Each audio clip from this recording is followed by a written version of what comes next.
Boa tarde, boa noite, bom dia.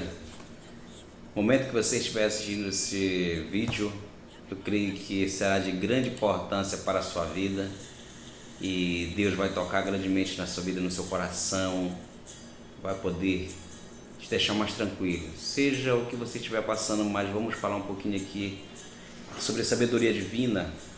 Sabedoria divina é, como referência, o livro do 1 Coríntios, capítulo 1, dando continuidade, e o versículo 25, que fala assim: porque a loucura de Deus é mais sábia do que os homens, e a fraqueza de Deus é mais forte do que os homens. Veja bem, Paulo ele está falando, ele vem ressaltar que o seu intuito não é produzir admiradores de sua pessoa, mas ele proclama a salvação em Jesus.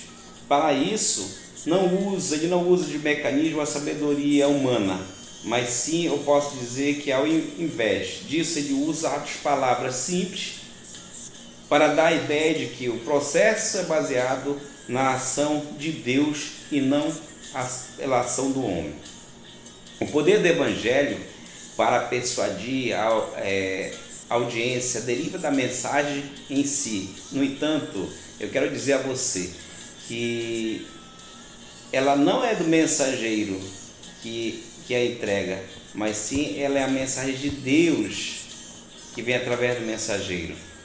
E Paulo ele não queria que a cruz se perdesse no meio da apresentação, porque o seu objetivo era uma mensagem simples do Cristo crucificado, do Cristo que levou as dores da humanidade sobre os seus ombros, tá? Então Paulo ele veio deixar bem claro isso, e Paulo sempre vinha focando, sempre colocou Cristo crucificado.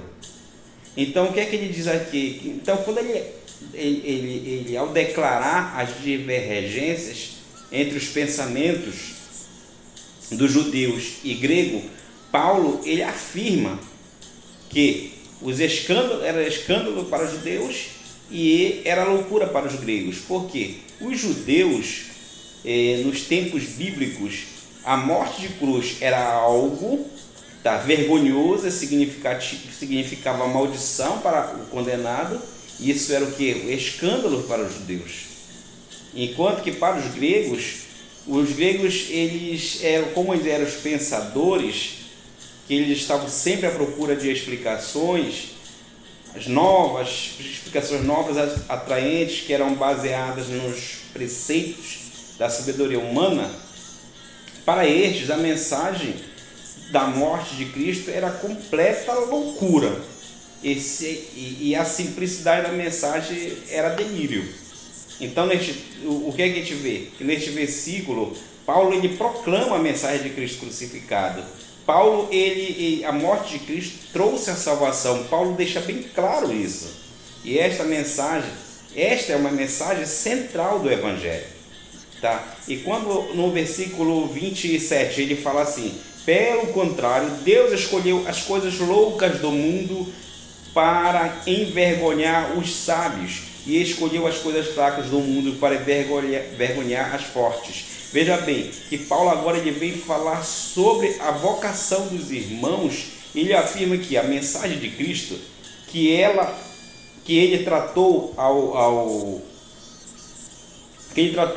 num tópico anterior, que eu falo do versículo 25, que ele vem tratar sobre os escândalos para os judeus, que ele falou que era loucura para os gregos, que a sabedoria natural, tá? Ele tratava que não deveria prezar-se uma sabedoria espiritual. A sabedoria natural ela não vem sobrepor a espiritual, tá? Porque a espiritual é dada por Deus no conhecimento, no entendimento. Então Paulo ele afirma essa mensagem de Cristo, tá? O que ele afirma que para aqueles que creem, para a igreja do Senhor Jesus Cristo. Então ele afirma que não faz acepção de pessoas, tá?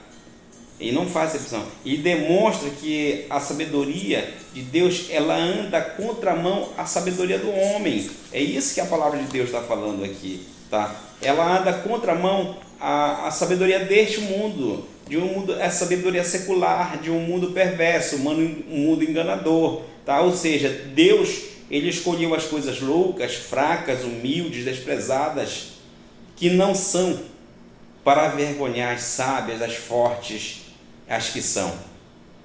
Até porque todos são pecadores e não tem do que se gloriar. Veja bem que a não ser da graça de Cristo, a glória é para Cristo, a honra é para Cristo Jesus.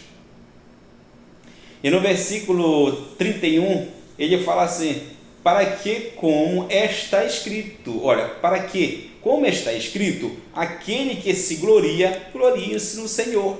Paulo, ele vem salientar que todas as bênçãos espirituais, elas são providas, são divinas e não decorrem de méritos humanos.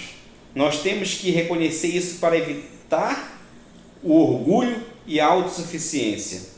1 Coríntios, capítulo 1, verso 29, ele dá essa ênfase e destaca que a nossa sabedoria, a nossa sabedoria, justiça e santificação e redenção está no Senhor.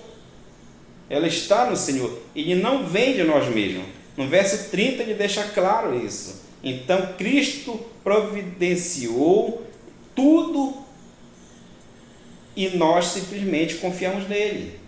Se nós confiamos nele, nós cremos nele, nós buscamos ele, nós teremos essa sabedoria que ela é plena, ela é verdadeira, tá?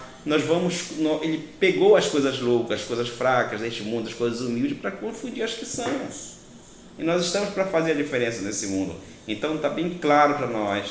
Vamos meditar na palavra de Deus, medite nesse vídeo, escute, se inscreva no canal, dê o seu like, dê um glória a Deus. Muito obrigado, um forte abraço, fique com Deus, que Deus continue sendo o centro da vossa vida, que Deus dê sabedoria a nós, que Ele derrama da sua graça e misericórdia sempre em vossas vidas. Deus abençoe todas as famílias, que Deus continue no centro da sua vida.